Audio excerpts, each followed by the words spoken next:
In the remote village of Nsofia, hidden beneath the weight of centuries-old traditions and dry harmattan winds, lived a girl named Adero, a name that meant life, though hers had felt like slow death for as long as she could remember. She was 17 when her mother was buried under the baobab tree after a mysterious illness swept through the village. Her father, Pojato, once a respected herbalist, became a walking ghost, drunk on cheap gin and bitterness. The man who once whispered wisdom to trees now only growled orders and curses at his daughter. Adero was treated as a possession, cooked, cleaned, harvested, and prayed not to get bitten. Her stepmother, Mama Sekira, made sure she never knew peace. The woman's own children were lavished with gifts while Adero fetched water with cracked heels and bruised palms. Yet, she remained silent. Always silent. She feared that speaking would shatter what little dignity she clung to. Then one dry morning, a black pickup truck pulled into the village square, kicking dust like a whirlwind from the city. A man emerged, tall, unkempt, but sharp-eyed. His name was Ezra, and he claimed he was looking for laborers. Pojato saw an opportunity. "She's strong," he said, pushing Adero forward like a goat to market. "You can take her. She's of no use to me." No farewells. No emotion. Ezra said nothing. He looked at Adero, and in that silent gaze, something ancient stirred, pity, maybe. Or recognition. That night, with one plastic bag and no goodbye, Adero left the only home she'd ever known. But as she sat in the back of that truck, feeling the engine hum beneath her, something in her chest shifted, not fear, not sorrow, but rage. She would never forget what they did to her. And she swore on her mother's grave. One day, they will all kneel.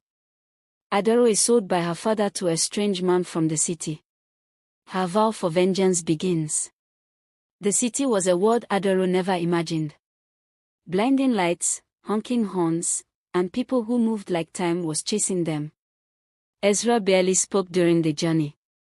When they finally arrived, Adero's breath caught in her throat, a palatial mansion, surrounded by high walls and electric gates. This wasn't the home of a farmer.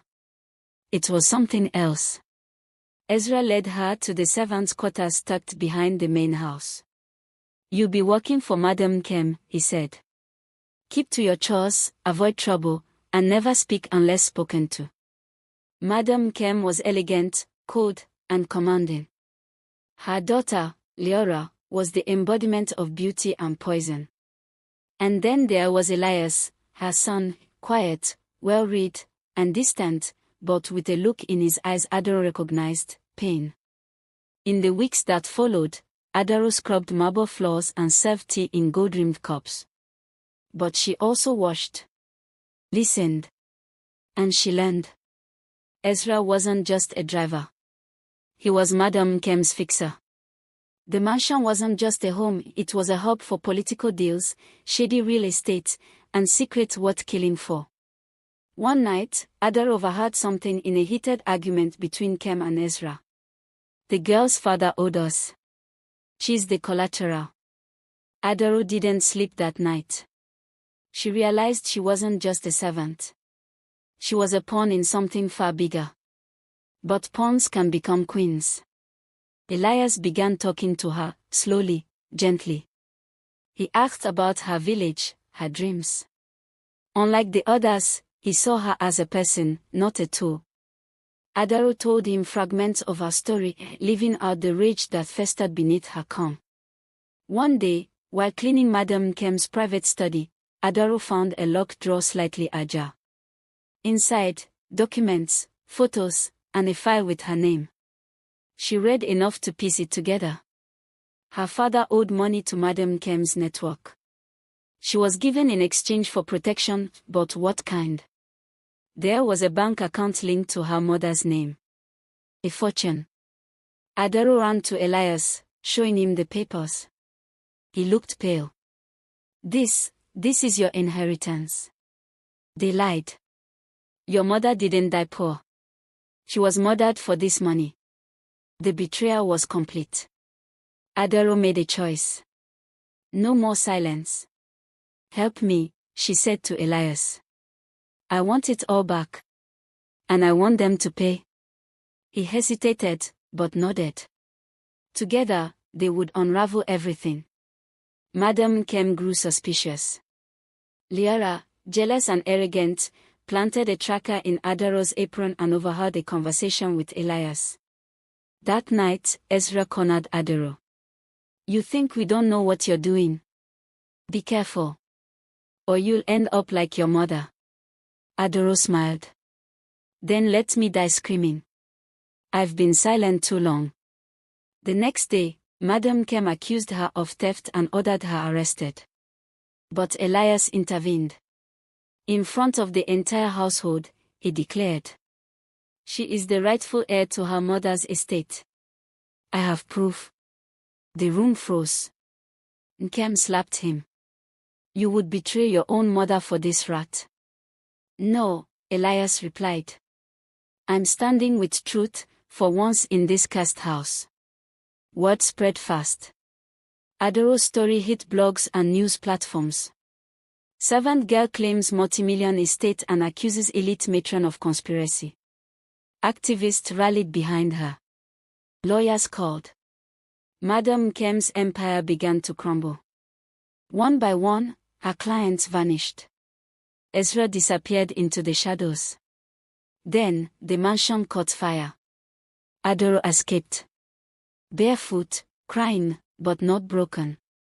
She turned and watched it burn. It wasn't her home. It never was. That night, Elias brought her to a lawyer. Together, they filed criminal charges and a civil suit. We are just getting started, Adero whispered. Adero used her first court win to start a foundation for girls like her, the House of Glory. She found women who had been trafficked, sold, or betrayed. She gave them housing, education, and therapy. One by one, they came. And one by one, they rose. Elias stood by her, now her partner in business and life. Their bond was deep, real, but not rushed. I don't need saving, she once told him. I just need truth. He replied, then I'll walk beside you until the end. 5 years later, a convoy of black cars rode into Sofia village. The market women stopped. Children picked. From the lead car stepped a woman in a white power suit. Adero. She walked straight to the house of Pojato, now a sickly, forgotten man. Her stepsister stared in disbelief. He struggled to rise. My daughter, you came back. Adero smiled coldly. I came to reclaim what was mine. She handed him a document. This land is now under the House of Glory. For every girl you help destroy, we build something that heals. Her stepmother tried to speak, but Adero turned. Don't. I remember every slap. Every empty bowl. Every cruel word. As she walked away, villagers bowed, not in fear, but in respect. Adero sat before a crowd at an international women's summit in Cape Town. Cameras flashed. She told her story. Not with tears, but with fire. I was thrown away. Used. Lied to. But I rose. I didn't rise because I was lucky. I rose because I refused to stay buried. She closed her speech with the words etched on her mother's ring, now on her finger. What they buried was a seed. The applause roared. But Adero smiled quietly. She knew. Her war was not just about revenge. It was about resurrection.